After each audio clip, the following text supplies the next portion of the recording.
Hey, everybody. So we're back to the Bronze Gate podcast where we talk about anything gaming related. This is episode 38, and I'm joined today by Lawrence and Jackie. However, Jackie ran away to his oven.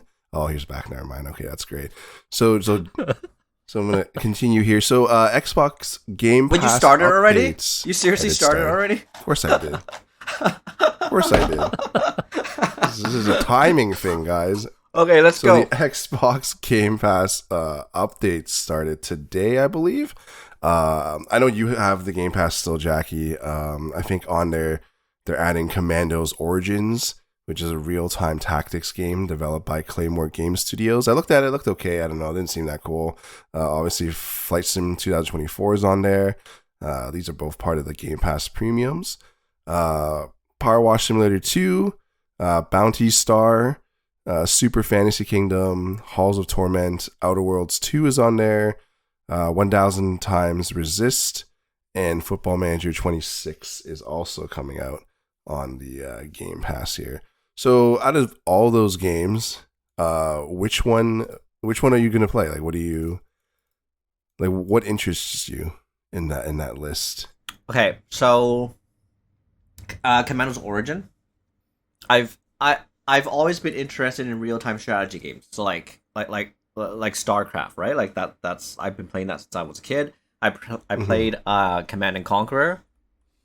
So this is kind of right up my alley. This is stuff I want to. I don't think I've played anything Commandos related though.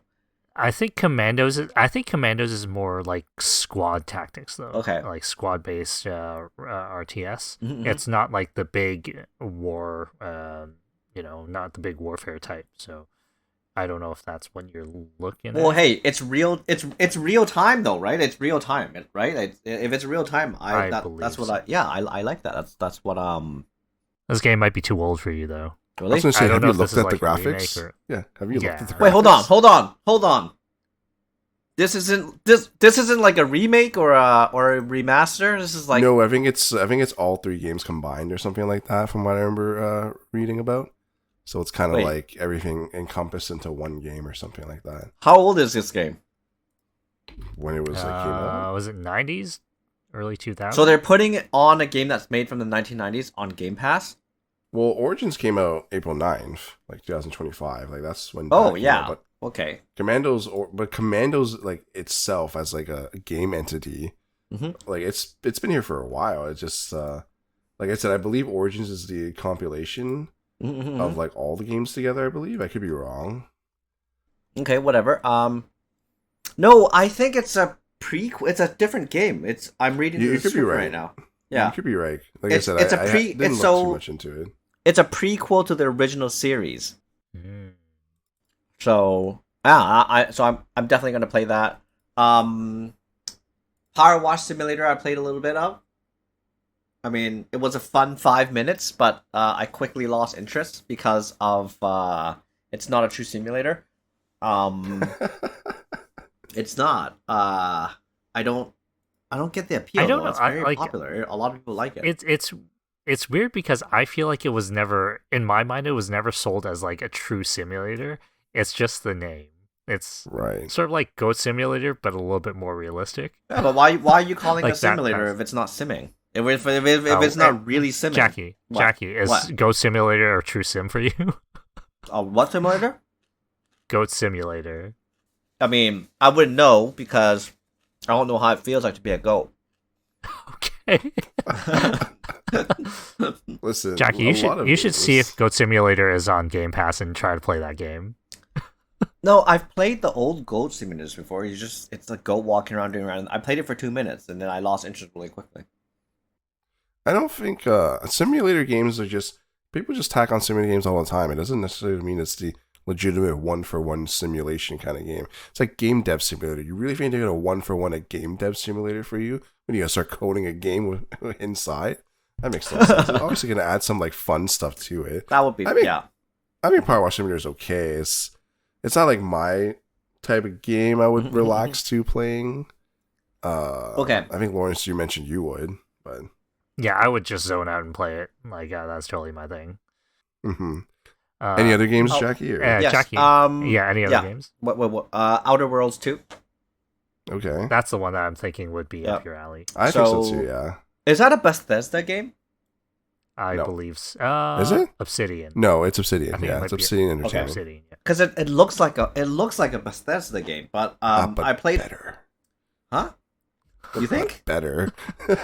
Okay. Well, Jackie, you know, Obsidian did make Fallout New Vegas, right? Which some people say is the best Fallout game.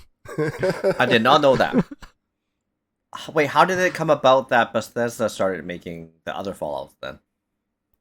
No, Obsidian just is subbed in for random studios for some okay. sequels. Like New Vegas, they did Knights of the Old Republic 2, I think, Mhm.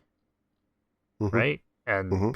people say they're pretty good in general. Like writing wise, they're pretty good. Okay. Yeah. Yeah, so Outer Worlds 2 I'm interested in. I did play Outer Worlds 1 for a little bit. I think I put in a good couple of hours on Outer Worlds 1. I am also interested in... Oh, I played a little bit of Ninja Gaiden. Did we talk about that? Right. Nope. No, that was it was on okay. the old, like not the old, but like it was on the existing. I didn't really look at the existing Yeah. ones, just the stuff that was coming up. But yeah, I tell us couldn't about get- your Ninja Gaiden. Okay, so I couldn't No, get... it's a brand new like day one release, right? It's not an Mhm. existing one. It's the new. Oh yeah, Yeah, it's a new it's one. a Yeah. day It wasn't. one. It was just Yeah. wasn't on the Yeah. the available today. Yeah. Yeah. But the I mean, game Is it too mechanics easy I for would you? say it's okay, but I didn't like the setting because the setting was really dark. It seemed like it was like in a the environment was just very dark. I don't like games like that. It's like in Yeah, it, I heard. right? I did hear the setting is not the greatest for this. No. one. Yeah. Like I prefer like outdoors with vegetation, sun, moon, like that type of stuff where you can go outdoors and walk around. I like those type of settings. But It's really weird because I feel like that was the way for the first two games. I know. Well, I mean, I don't remember. You weren't familiar with those games, No. but I feel like the first one was a lot of outdoors daytime Mhm. settings. Wait, right?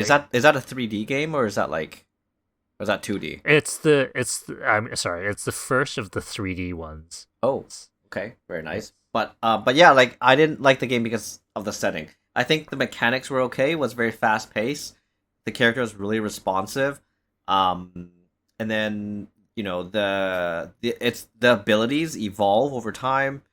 I think you can add abilities and shit. And there's different combinations of things you can do. That's very interesting. If the setting was like,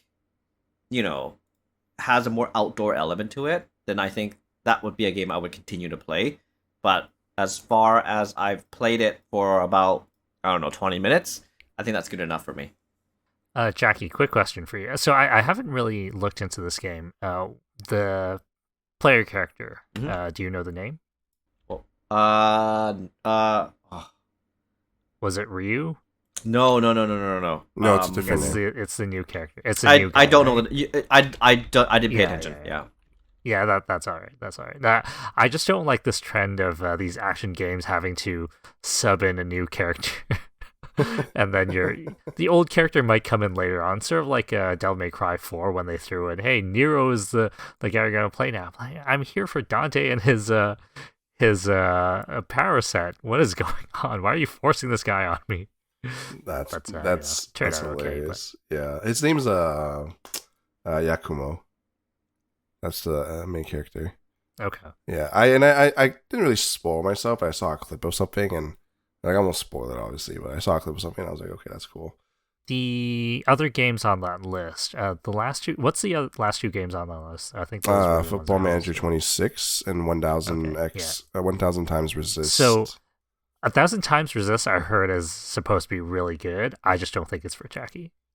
No, it's definitely not for Jackie. It's like a sci-fi adventure, and honestly, the first time I saw the trailer, I was like, yo, what the fuck is this shit that I'm staring at right now? Yeah. But I it think looks I like would be way into playing it though. Yeah, it looks kind of like an adventure game, story-driven, like choices, detective work, that kind of stuff, with like some very interesting graphics. It looks cool. I mean, I think it would be something that I also would be interested in playing. I would go through the other games that Jackie didn't touch about.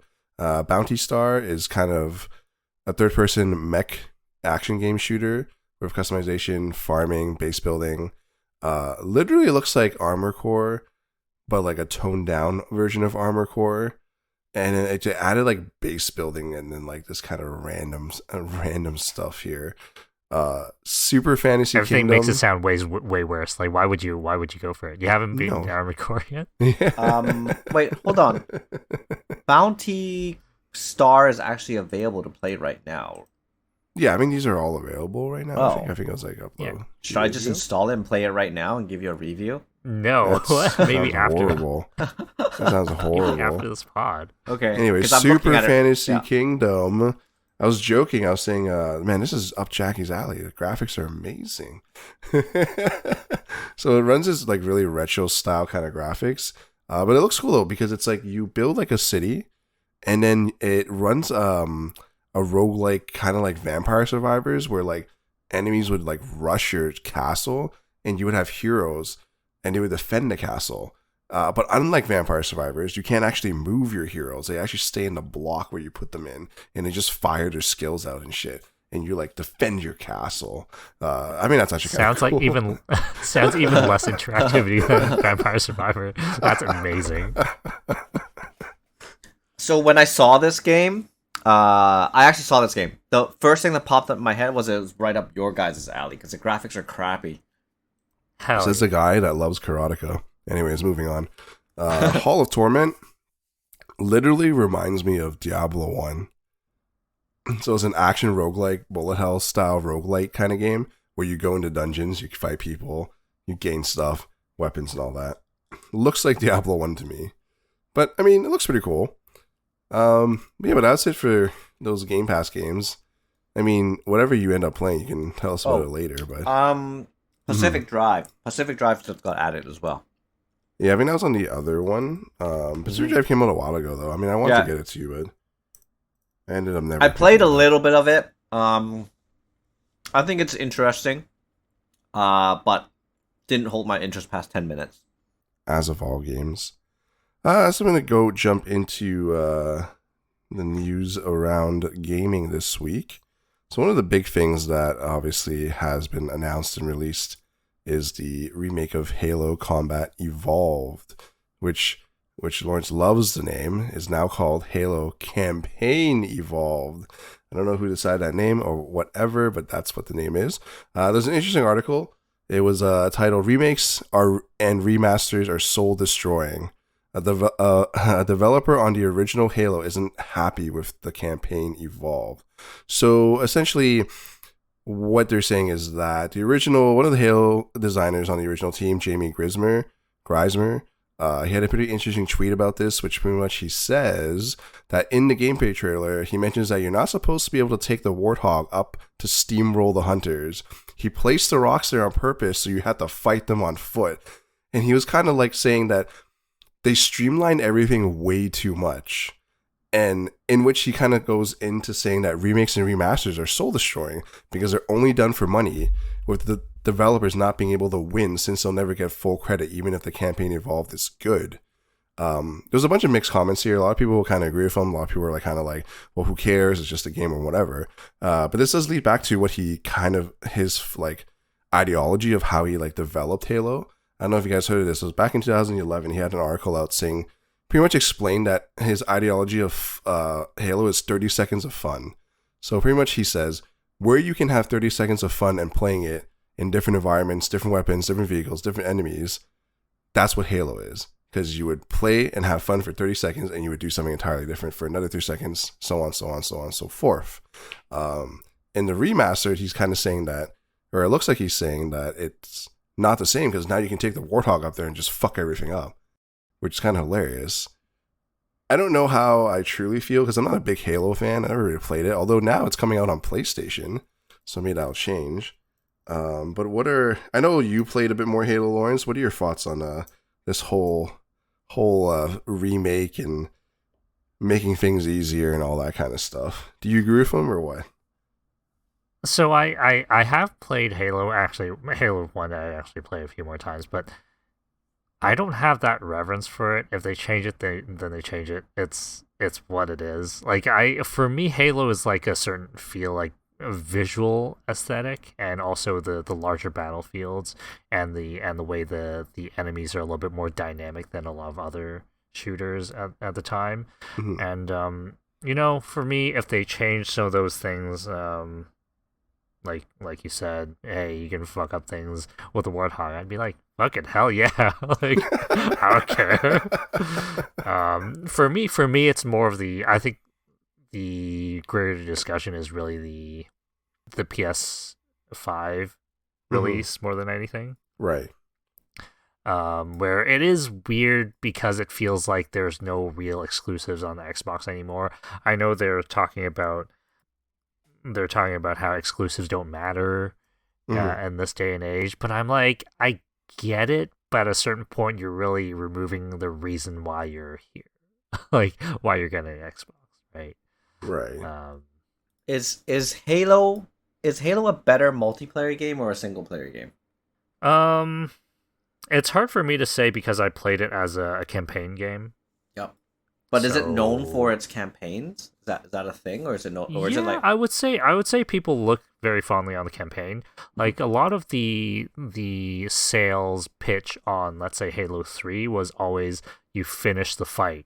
Like you don't have a actual ad campaign to finish the fight. People don't care about your campaign, right? Yeah. And also at the time, like at least Halo 1, the multiplayer was looked favorably on, but it was more of like, because it's a local only experience, it's sort of like the GoldenEye thing, right? How people talk about the multiplayer a lot, but I still think that one was a little bit more of a campaign thing. And then Halo 2, I think, might have been the first real push for Xbox Live. So they also had a pretty strong multiplayer presence there.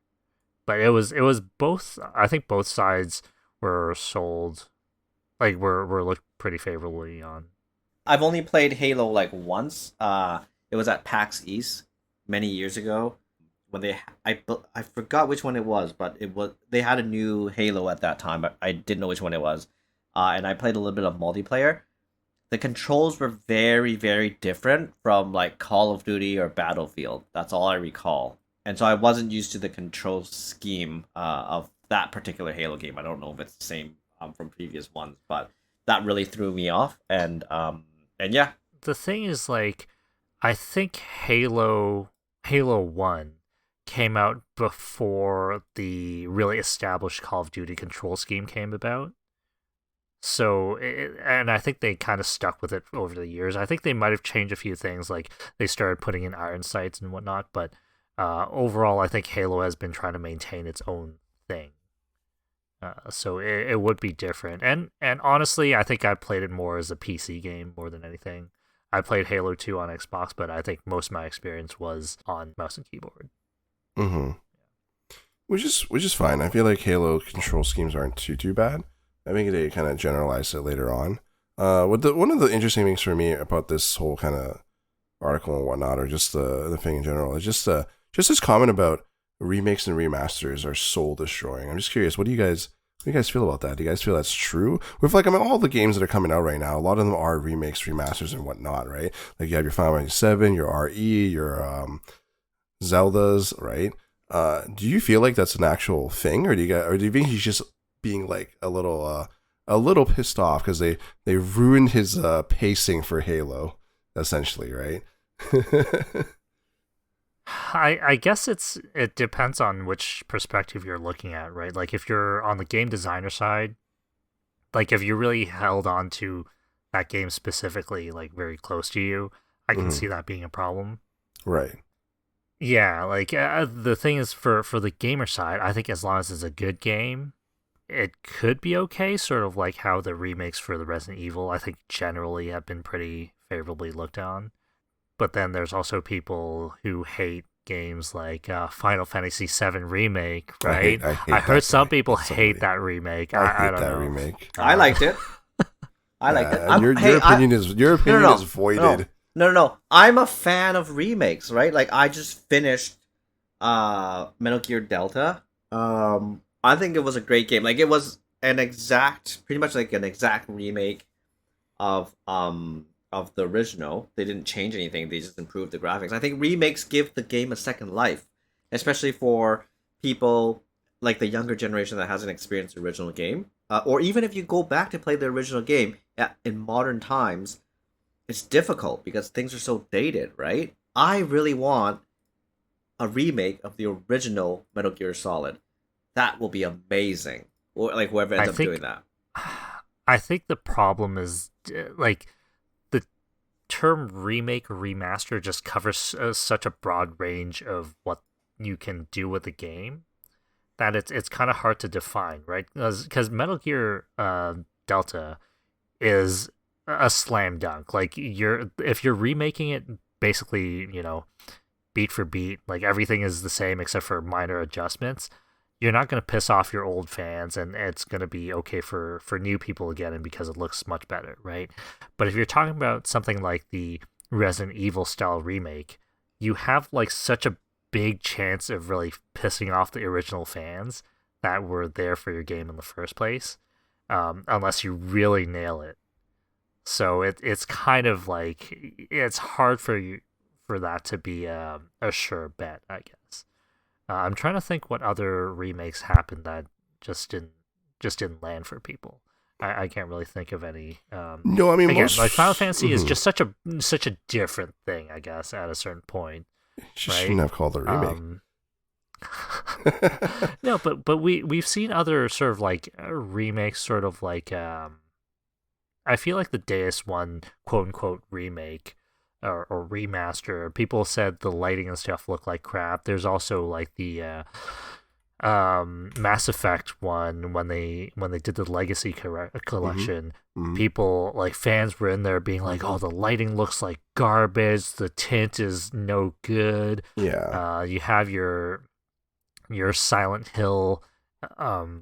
Not the new Silent Hill 2 remake, but there was the HD remaster set. The remaster set, that came out, and people are like, "Yo, this thing is straight garbage." Yep. Like, dude, you're just cleaning up what's there and then just making it HD for the current console, and then you fuck that whole thing up. Like, so it's stuff like that I go, I get that you want them to be on the current console or current platforms and higher fidelity, but people still mess that up. No, it's true. And I feel like a lot of the remastered remakes, that kind of stuff that's come out have been generally positive. I mean, Yes. With my bias of Final Fantasy 7 aside, it is a good game. And I think people are generally have enjoyed the game. It's just if you're going to go one for one for it, I think it's a dumb fucking like remake. But I think in general, most of the games that have the remasters, kind of like Dragon Quest 1, Dragon Quest 2, what else is there? Like Xenoblade had one, Sudoku had one, Tomb Raider had them. I think in general, those are very well received. And I mean, people like them, right? Because again, like you said, and like Jackie said, it's just like a way for people to play a game that may or may not, is extremely dated and doesn't have like, what people have played today, like leveling up faster or, like a double time speed or something like that, right? But it's just on his thing about, if it's soul destroying, I don't think it's soul destroying. I feel like depending on how they end up doing it, like you said, it's going to make or break the game, right? Here, I'll use 7 as an example. Like, I know you haven't played it yet. I won't spoil too much about it. But it legitimately is not the same game as what 7's beginning was in the original. And that just kind of convoluted the whole thing. And everyone was kind of like, I saw people were kind of like, well, what the fuck is this? Right? And I think something like that is kind of like weird. Right? I think Hamaguchi kept saying how like, yeah, I know the vision for the players. I used to be a player and played this game. I don't think he knows what the fuck he's doing, in all honesty. Like, I mean, he's got the graphics. That's pretty much it. But besides that, he's just like talking shit out of his ass or something. You know what I mean? Like Jackie said, like the Metal Gear one was like a 1-for-1, remaster remake. And I think that's fine. Better graphics, better control scheme, whatever you want to add into it, right? But when you start like, can you imagine if Metal Gear, they threw in like an entirely different storyline as you're playing it? Do you know what I mean? Wait, and then you're going to be like, what the fuck is that? Is that what happened in Final Fantasy VII? Again, Lawrence hasn't played it. I don't know a spoiler for him. I'll wait until he It's actually plays it. Okay. No.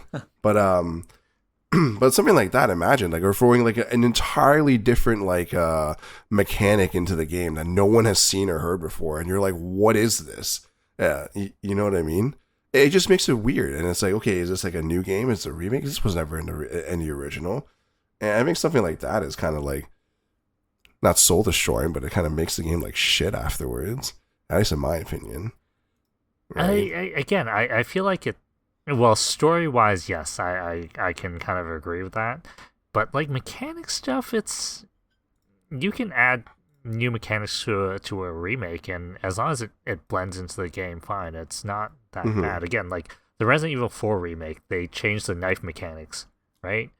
Like they changed it from like a indestructible permanent knife to a temporary knife, right? And people still seemed okay with it. And same with Resident Evil 2. I think they had the usable defensive weapons, stuff like that, and and people still were okay with that too, right? So, yeah, I think there's going to be people that are going to be fine with like whatever kind of comes out because it's a new game, right? It's a new refresh. There's something else to play, especially in the Resident Evil kind of line, right? And again, I'm not hating on remakes or remasters and whatnot. It's just, I think what there has to be is a good definition of what a remake is going to be and what a remaster is going to be. And if you're going to do something entirely different, you should call it a reimagined game or something. Instead of just like lumping everything into one singular like word. Yep. And everyone's going to be like, well, what do you I mean? agree. Right? I agree. Yeah. Yes. What about Jack? You agree with that or? Well, I played the Final Fantasy VII Remake. I played the original one. To my recollection, it was pretty good. Yeah, I'm not saying it wasn't good. I'm not saying it wasn't good at all. I think it was a great game. It looks great. Graphically, it looked amazing. I enjoyed the remake a lot better than the original, though. Well, of course you would. The original's graphics have dated. The storyline is long, and there's a lot of like fluff in between the game. Yeah, so why wouldn't you want a remake of that game? It's better. No, I'm not saying I don't want a remake of the game. What I'm saying is how they went about the first part of the series is stupid. That's what I'm saying. I think the second part's okay. Mm-hmm. And then whatever the third part they're going to end up doing, they're going to have to hurry that up. But that's what I'm saying. I'm not saying it's a bad game in general. I just think the very first part, they were kind of like, oh, guys, let's just throw in all these cool things we want to do. And it just became this like really convoluted, stupid kind of thing. I'm trying to think made absolutely no sense. What other remake has been done that was very enjoyable to play? There's been quite a few. I don't know if you played them all, but I think there's quite a few remakes that has come out that were kind of like, yeah, this is a good game. Well, the new Silent Hill 2, you probably haven't played that, right? I have it. Is that on Game Pass? No.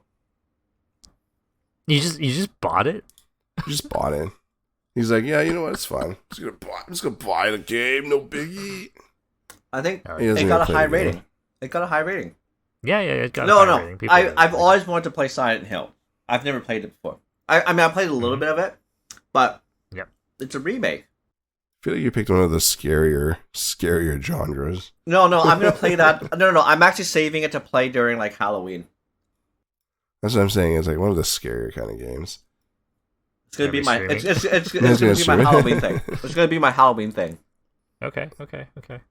So overall, would you guys buy a new Halo? Nope. Probably not. Like I have the Master Chief Collection, right, and that's basically all the games. The problem with the Master Chief Collection is that the first remake of the original kind of looks bad. Like it's weird because like the original has its own thing, and then the remake I think might look actually worse. I think it was good at the time, but I think it does away with some of the charm of the original. And doesn't actually look modern enough anyway, so... Yeah. I guess so. I don't think I'll pick it up, even though it's coming on PlayStation, but again... Honestly, I would consider playing through all of Master Chief Collection before I even buy this game, buy the remake. Yeah, fair enough. Yeah. Fair enough. So let's move on to something similar, but not too similar. Obviously, we've been hearing about the Asus ROG Xbox Ally X. One of the articles that came out pretty much saying after releasing a $1,000 handheld, Microsoft has said its next-gen Xbox console is going to be very premium, very high-end, curated experience. So quick thoughts on that for me is, again, if you're going to go any more higher than what the console is right now, you're essentially going to be building a mini PC, right? And I was reading some comments and people were saying like, yeah, it's going to be cool. You get to have a PC in your living room. What the fuck do you mean? You just bring your PC and put it in the living room. You just have a PC in your living room.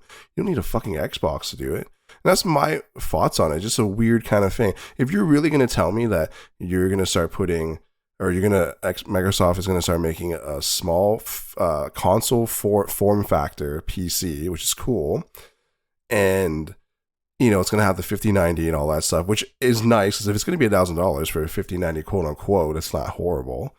But I mean, it's still going to be 4K upscaled, 120 FPS, right? You're not going to hit more than that. What's the point of doing that when I can just buy a mini ATX low form factor case and throw in a 5090 and I have a better machine? You know what I mean? And then my PC can run non 4K scaled and like 250 plus FPS. So for me, it's curious because I just want to see what their actual plans are. If it actually is going that route, I'm going to say, what's the point? Right, Lawrence, what are your thoughts on that? So, in my mind, that reminds me, like, when they're talking about the price point, it kind of reminds me of when PS3 came out, and Sony's like, yo, we're the best. This thing's going to cost, like, what is it, $600? And then everyone's like, the fuck are you talking about? And then I think they took a huge beating because their price point was so high compared to 360. Mm-hmm. And I don't think, well, I think they recovered, but like it was just not a good start for them. And the other thing we're encountering here is that because of how they're managing what's happening, especially right now, you're not having exclusives on the console anymore.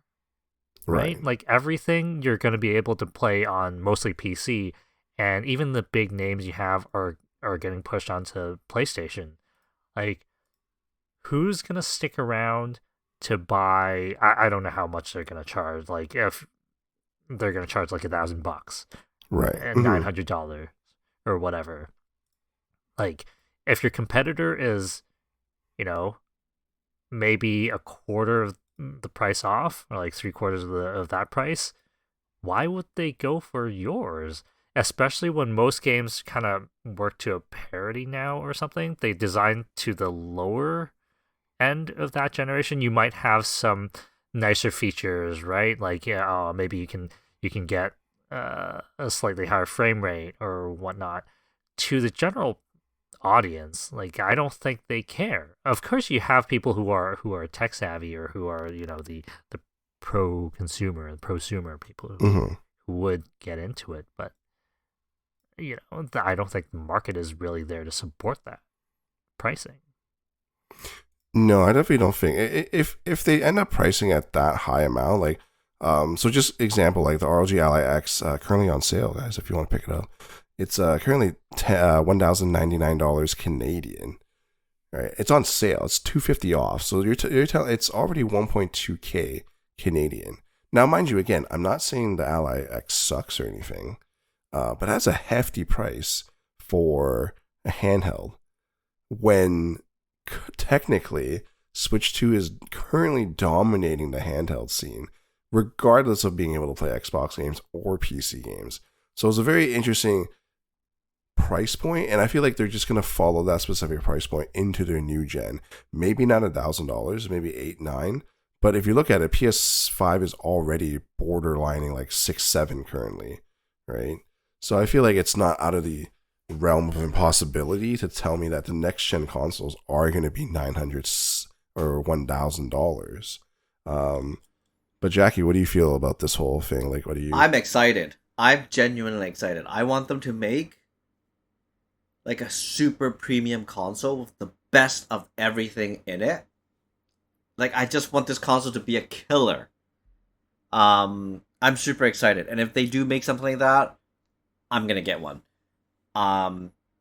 Because, I mean, yeah, like just, putting like a killer machine in your living room to just be able to just press a button, boot it up, and just play whatever the hell you want on it. Yeah, I'm all in, man. Like I'm excited. I hope they don't go with like mid-tier premium stuff. Like I want the best out of the best. Like they can charge $5, $6, $7, $8,000 for the machine, completely fine. They just need to put the best of the best components in there, the fastest SSD, the best memory, the best CPU, the best GPU. Make this thing like $8,000. I think people will be lining up for it. I really do. It's a premium product. Tons of people will want it. Like who wouldn't want a premium product? I want it. You want it. Everybody wants it. The people who buy consoles don't go for something that expensive. Again, you will have people who are crazy who have the money. Yes, they will go for it. No, it's not about the money though. No. It's not about the money because no. The fuck are you talking about? No, it's not. Okay, I really think like gaming is not about the money because if there's a premium product out there, it's like a game, right? Like, if there's a really good, it's like GTA 6, right? Like, they're gonna probably charge like $100 for the game, right? USD. People are gonna be lining up to buy it. It doesn't matter. You have a premium product, people want it. The worst thing to do is to just create like a mid-tier product and call it a premium product, right? But if you're genuinely putting in the best of the components in there and selling it as high of a price point as you need to make a profit out of that, I'm completely fine with that. And I do think people will be lining up for that. Okay, so we have on recording here that Jackie would buy this product if it comes out at $8,000. Yes. And it's going to sit in his living room, and he's going to be like, man, my PC's a little bit more convenient than this. No, if it's a premium, if it genuinely contains all the best components of everything, not only me, I feel like everybody's going to get one. This is going to be the thing. No. Yeah, it's going to sell out like the Switch. Jackie, I'm not one of those everyone, just so you know. That's because you haven't seen the specs of this killer machine yet. Once you see it, you'll be like, I want one. Listen, anything you can make with your premium specs, I can just build the same exact thing as a computer. And there's nothing more premium. No, but like if it comes in a like you just plug it in and you don't need to do anything. Yeah, I press the power button on my computer and it turns on. No, but you need to like move the mouse and like click on shit. With the console, you just turn it on and it's there. And it's badass. Look at the 5090. Everybody wanted one. They were sold out for months, year. Dude, you know that's not the reason why. Enough. I know. Everybody wanted. Don't fucking talk bullshit. That's because everybody wanted one. Don't talk bullshit, man. If you go on Reddit, right? Like everybody wants one. Everybody's like, "Where's my 5090? Where's my 5090?" Jackie goes on like the 5090 subreddit and be like, "See, everyone here has it." that's what totally. Yeah, that's exactly where I went. So, dude, everybody wants one. That's ridiculous. You know the reason why is because they didn't make enough. Who doesn't want a 5090 though? How many 5090s did your store get? How many 5090s? First day, how many 5090s? Because you told us it was less than 10, motherfucker. But still, everybody wanted one, and so they kept churning it out. But people kept buying them. They didn't churn shit out. They kept it low on purpose. Everybody wants money. So I think if they make like a kick-ass Xbox or a kick-ass whatever they call it, Microsoft console product, everybody's gonna want one. Hold on, Jackie. Yeah. From what I understand of sort of like the way console design and life cycle works, they have to have sort of a settled hardware, basically a year before it launches. So you're looking at already a year-old hardware by the time it comes out. And also compared to PC, it's not really possible for them to do like a really big refresh over the course of the console's life, right? you're gonna come out with a super expensive console that's already a year out of date compared to your PC parts, and you won't be able to replace your graphics card and stuff over the course of the next like 5-10 years. Unless they're like Apple and come up with like their own CPU and GPU. No way. No, zero chance. Like consoles, I don't think have been doing that at all. They've always tied themselves to like AMD or Nvidia, right? Yeah. Right. So that's all I'm saying. Like you're gonna get stuff like you have a 5090, right? Yeah. Everybody has. You're gonna get if the thing's coming out next year, you're not looking at anything much more than a 5090. Like even if it's a premium product. What do you mean? So I just don't know if that's really a big deal. I think a 6090 is going to outperform a 5090. But you're not going to get a 6090. Yeah, it won't be in the console. premium thing. Yeah, that's what it. That's because what this like is. You're looking at the. I think the rumor is that you're looking at the new console in the next year or two. Yep. I don't think you're going to be able to get a 6090 in that time on that new console. So that's all I'm saying. Well, plus, if the 6090 does come out, I feel like you would like rush to get it anyway because you're you. I don't know. No, I changed. No. My CPUs are a 2-year cycle. GPUs, you mean? Yeah. My GPUs are a 2-year cycle. Yeah, my CPUs are like a 6-year cycle. Crazy. that's what people do. Otherwise, you won't. It's what you do. Run anything. It's what you do. It's what you do. If you don't do that, you won't be able to run anything modern. It's what you do. Anyways, okay, continue. At the end of the day, I feel like it depends what they're gonna do with the console, like what they're gonna put in it. Regardless of how Jackie feels about everyone's gonna buy it. I feel like depending on what's it in the pricing, I feel like it's either gonna alienate everyone or they're gonna have a huge hit. I don't know. I don't think it's gonna be a huge hit considering a lot of older generation consoles first started out at a huge ass high price point and they had to readjust it to something lower for it to even sell. So just basing on that history, I don't know if $1,000 console is going to move because of, just history. I'll give you a great example. Sega Saturn, when it first came out, the original price was $836, 1995. Did it sell? Fuck no. And they adjusted the price down to $399, and then I think it started selling or whatnot. Again, I don't know exactly when it started selling. I'm just giving that example. But I'm just saying, like it could work, it could not work. But I think at this point in time, like Lawrence has said, with all the shenanigans that Microsoft has done as of late, I feel like a lot of fans have lost faith in whatever the fuck Microsoft is going to do, either with the handheld or with the next gen shit. Especially with the Gaming Pass and how they handle that. I feel like it's going to be touch and go, at least for a little bit for them. They're going to need to do something to win back the fans or like the people before they're even going to think about putting out putting out their new like next gen kind of console. At the end of the day, I'm still not going to buy it. I'll just play on my PC. If I really want to have a living room, I just bring it to my living room and plug it in. Oh my God, Xbox. You know what I mean? But again, people buying it, you'll have people like Jackie buying it. Normal people, I fucking doubt it. They're going to look at that and be like, I'm just going to play on PC. Especially considering, like you said before, too, Lawrence and Jackie, like, if non-exclusivity is now what they're playing at, and then there's no reason to buy an Xbox. Right? Are all Xbox games playable on PC? I think they're starting to or something. No. Is there basically all the main first party stuff or the Microsoft stuff? Yeah, they're basically all on PC. Is there any case scenario where an Xbox game was not released on PC and remained an Xbox exclusive? There's nothing major in their catalog that hasn't really come to PC. Like their major games, I'm thinking like Forza. They have Halo. They have Gears. What else? I mean, there are other franchises or other studios like Activision. All their stuff is on PC or PS5. Blizzard PC. So I don't actually see anything that they're really keeping. Yeah. Right. Plus, I think they've made it a point to say, hey, it's also going to be on PC day one. Exactly. Yeah. right? How often do either of you game on console right now?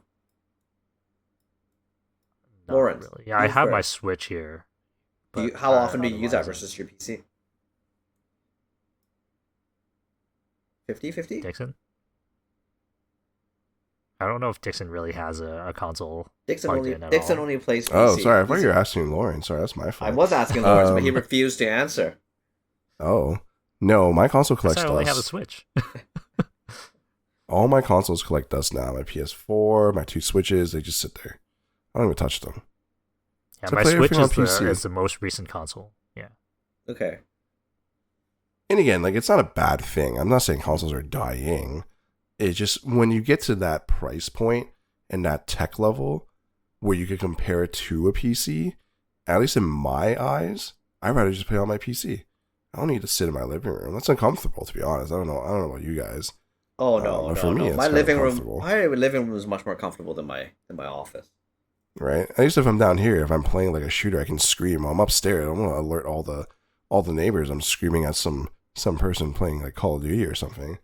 But moving on here. So final thoughts. Lawrence, you're not gonna buy it, right? Nope. Jackie, I know you're gonna buy it, so you Yep. tell us how it is when it comes out.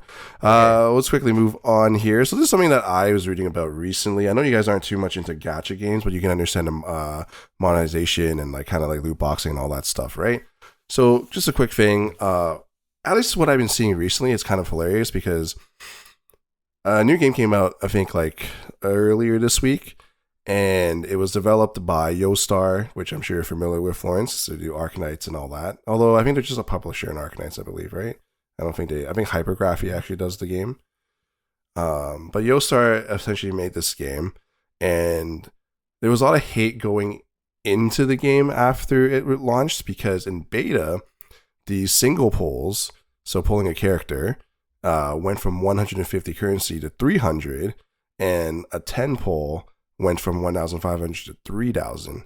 Now, mind you, this could have been, they might have fought it out, but a lot of people were saying that in the battle pass or in the shop and all that stuff, they didn't update the pricing on it, and they kept it as low as possible, meaning that your $129.99, I think, would net you like 20 or 30 pulls, which is nowhere near like pity, and which I can understand 100%. But in the same realm of that argument, no one told you to spend your fucking money. Like, at the end of the day, you're spending money on 2D pixels, or maybe 2D, 3D pixels, or live 2D or whatever. And mind you, like, again, I play gacha, I spend some money here and there, whatever, but that's because I wanted to.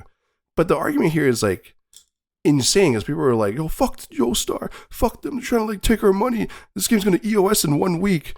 Like, guys, I don't know if it'll EOS in a week, but you need to give them time to figure it out and fix it. Now, mind you, the change could have been an accident. It could have been not an accident, but you need to give them at least a day's worth of time to figure something out before you start fucking calling EOS and all that kind of shit. And then the other part of the whole thing is that I think in that game, I don't think you get 50-50, or you do get 50-50, I don't remember. And people are complaining about how, oh, Genshin does 50-50. Guys, Genshin didn't fucking create gacha games, all right? Like, if people played the older gacha games, there was absolutely no such thing as a 50-50. You roll and you fucking either you hit your target or you don't fucking hit your target. You spend like a fucking tons and tons of money just trying to get that one character. And there's no pity either. So there's no guarantee. There's no pity. You get low fucking resources. And people were here going like, oh my God, I didn't get this. What the fuck? It's kind of wild. I don't know how you feel about that. Overall, Lawrence, I know you play a little bit.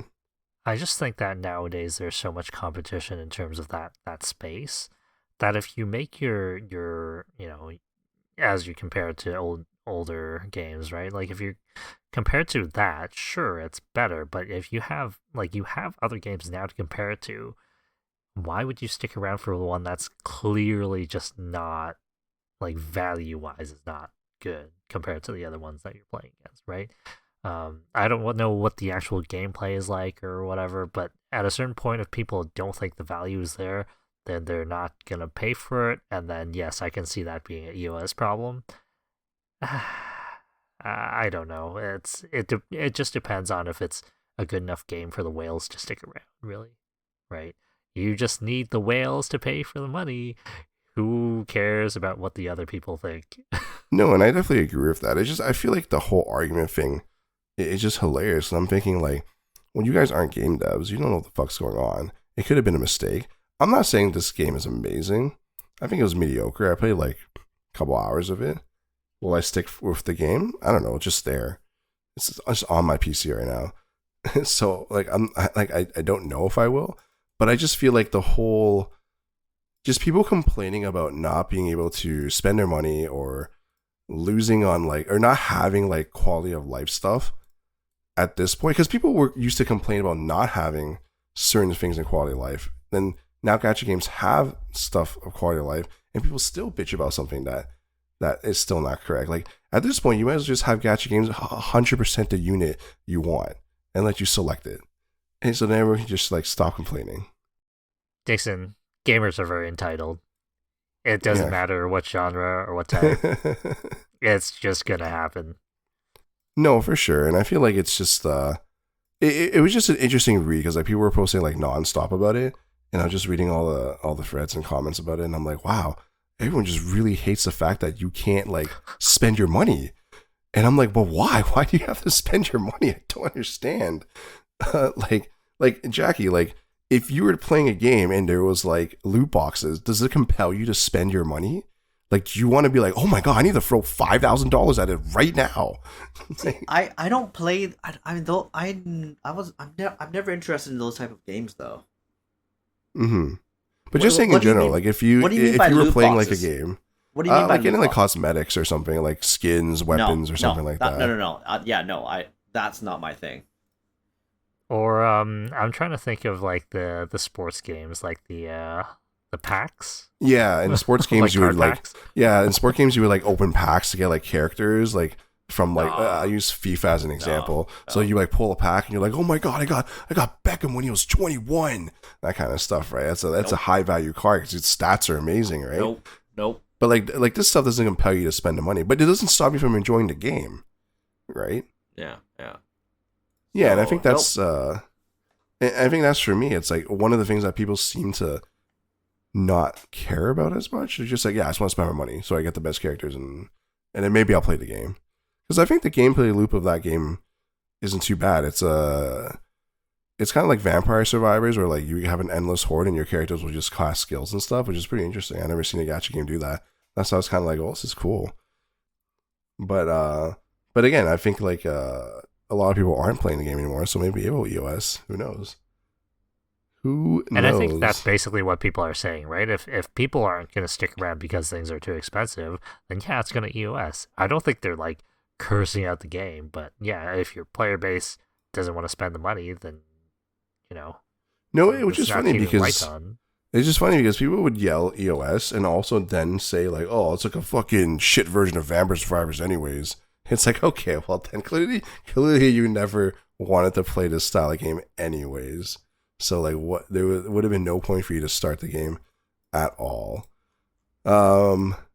Moving on to the last thing I have here, which kind of segues into spending money and gacha and all that stuff. I don't know if you're too familiar with this, Jackie, but I think Lawrence brought this up a few days ago, where CS2 skin update pretty much rug pulls collectors as $1 billion was wiped out from the market cap. So what had happened is CS2 October 23rd update essentially dropped the total market cap from peak 6 billion to under 5 billion. And this was because they changed the way on how people can earn knives and gloves. As I was saying earlier, Jackie, this is what the cosmetic things I was talking about. In CS, you can get cosmetic for guns, knives, and I guess your gloves now, and like all that kind of stuff. And people go crazy for these. In the article itself, there was a picture of a glove and knife set. That knife goes from 7,000 USD to 12,000 USD. Those gloves go from 6,000 and up. That is insane. I don't understand that though. Like those are just cosmetics though, right? They are. Oh, are they something that other players create, or is that something like in game? It's something that I believe Valve will take a look at, and if they think it's good enough, they'll put it in the game. So it's something that somebody else creates, and then they upload it? So there is mixed kind of answers on this. Some people say if you made a skin and it looked really good, Valve would take it and give you proceeds like from people buying the box, and if they get it, they'll give you money for it. Some people were saying how Valve would just like reach out to people and like ask them to make stuff and they do it themselves.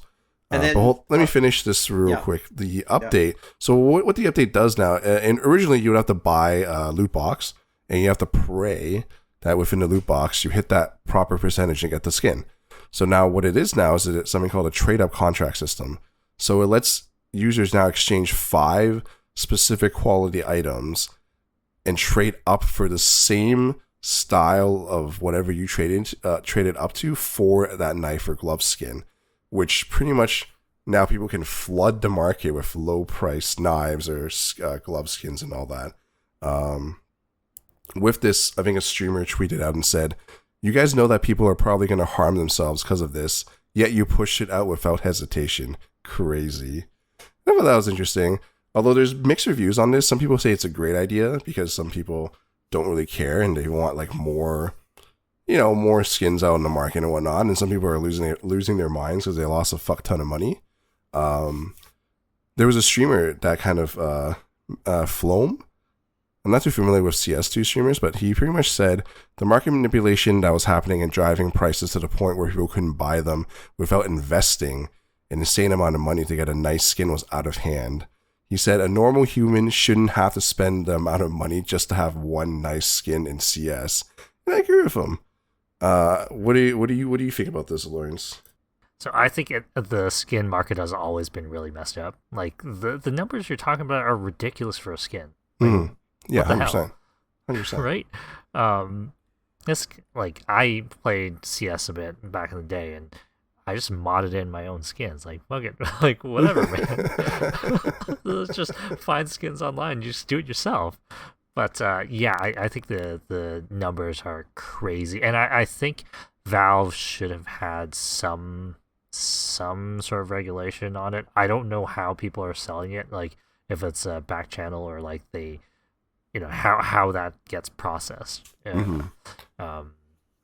But yeah, like I remember reading articles I sent you guys the other day. It's like guy invests his 401k into the skins market. I'm like, what are you, an idiot? Like that's crazy. My thing is like, this is a video game and codes change, and especially how Valve does things, like they patch things, they change things here and there all the time.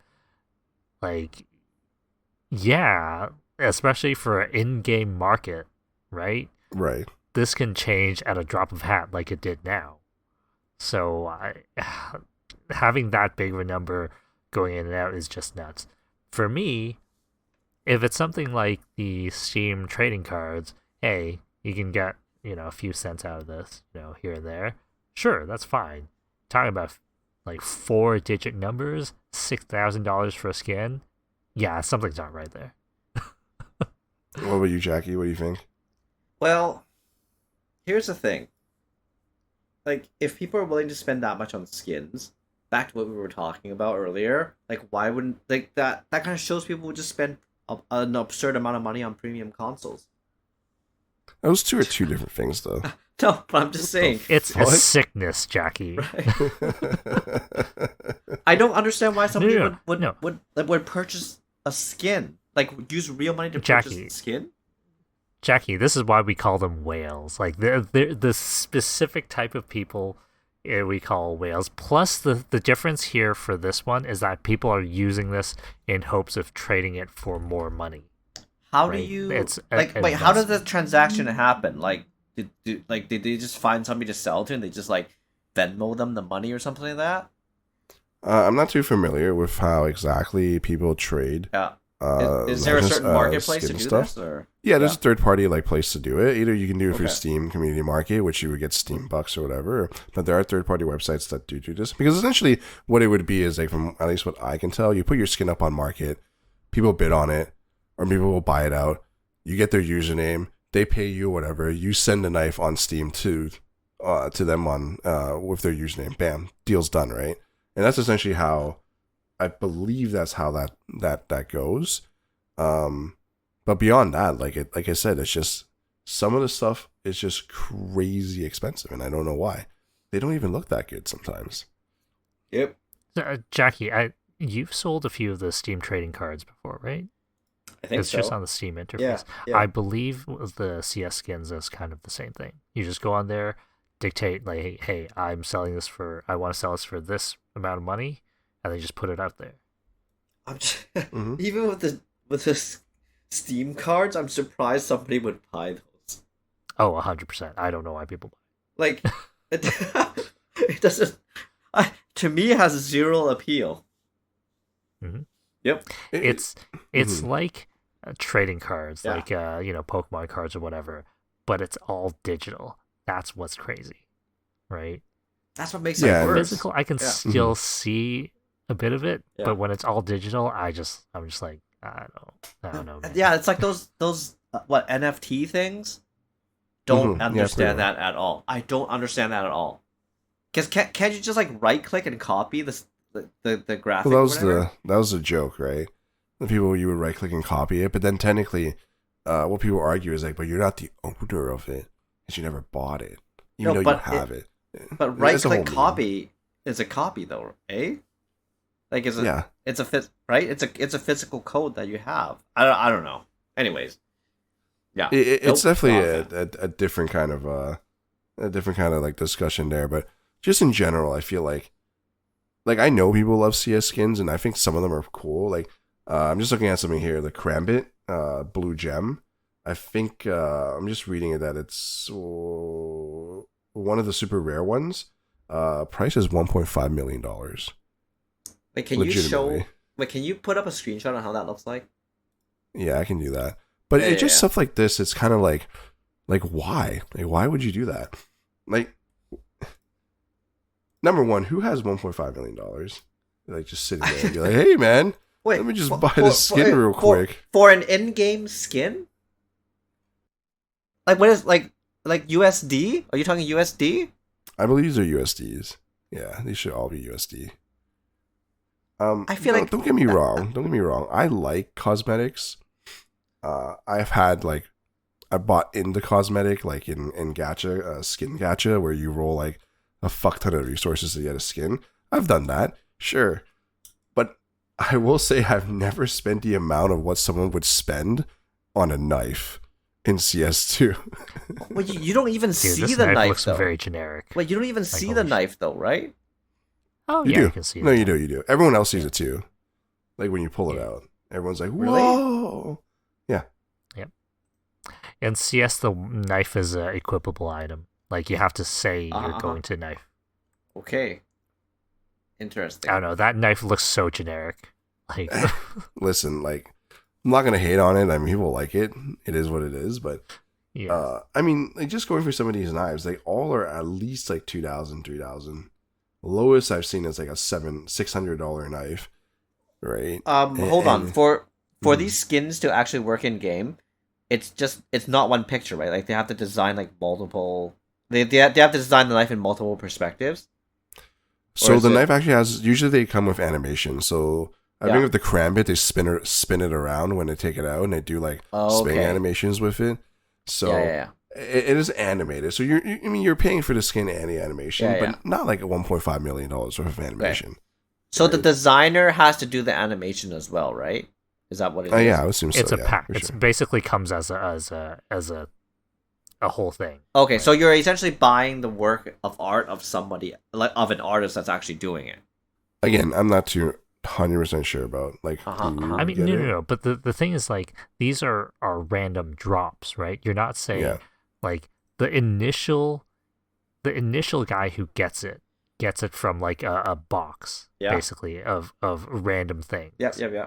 And then when he puts it out into the market, that's when the price is set. Oh, I thought this was something that somebody made and uploaded to the game. No. Yeah, no. It's in, like, let's say Valve puts it into the game, right? Puts it in one of the loot boxes. Yeah. And then people get it from the loot box, and then they're like, oh, I think I can sell this for $7,000. You put it on Steam, the marketplace, and then if people buy it, then you can make $7,000 off of this. Okay. Yeah. So that's just talking about that Krambit I just posted, One of the reasons why it's so rare, it's one of the rarest patterns. It's only 13 in the world. So yeah, I don't think you can get them anymore. So that's probably the reason why it's $1.5 million. But regardless of that, no, I think rarity it's is 100% the reason. Do we why it's know the it's people that owns priced like that. these or no? I don't know who they are. Okay. No clue. No clue. I don't think. Yeah, I would not know. I'm sure it's posted somewhere, maybe if someone talked about it. Yeah. But I don't think anyone truly would care about it. But just going on with this topic, like I just feel like I feel like Valve should have posted like a prequel of the patch. I don't know, maybe to just kind of saying, hey, this is what we're deciding on. Again, I'm not siding with people saying that they shouldn't have lost their money or whatever. Of course, I don't think you should have put a 401k in your fucking CS skins. That's an entirely different story there. But, people who do have like small investments in there, they give them a chance to like figure it out. However, apparently, I remember reading something else that it was about this. It hasn't really affected the market too much. It's lowered like a bunch of pricing, but it's not to the point where like you can buy like a Krambit for like $1 or something like that. Like it's still high in price, but you're not looking at like, I mean, I guess the regular knives and stuff, you're not looking maybe at like 7,000 to 12K anymore. Maybe you're looking at like 5,000 to like, I don't know, 7,000, who knows? But I don't think it's affecting it that much. I mean, who knows what's going to happen in the coming weeks when people start like farming for skins and knives or whatever, and they start getting like the higher end stuff by trading up. I think time will tell for that one. But I just think I think it was very interesting. This is almost Eve-like news when you would read about Eve and people losing like millions of dollars because they had a war and they like lost their ships. I don't know how. I feel like it's a little different because Eve, I think the news story comes in because of the player-controlled actions. It's not something to do with something that the developers went in. This one's straight up developer saying, we're changing some variables over here, or changing a system over here. Now you're fucked.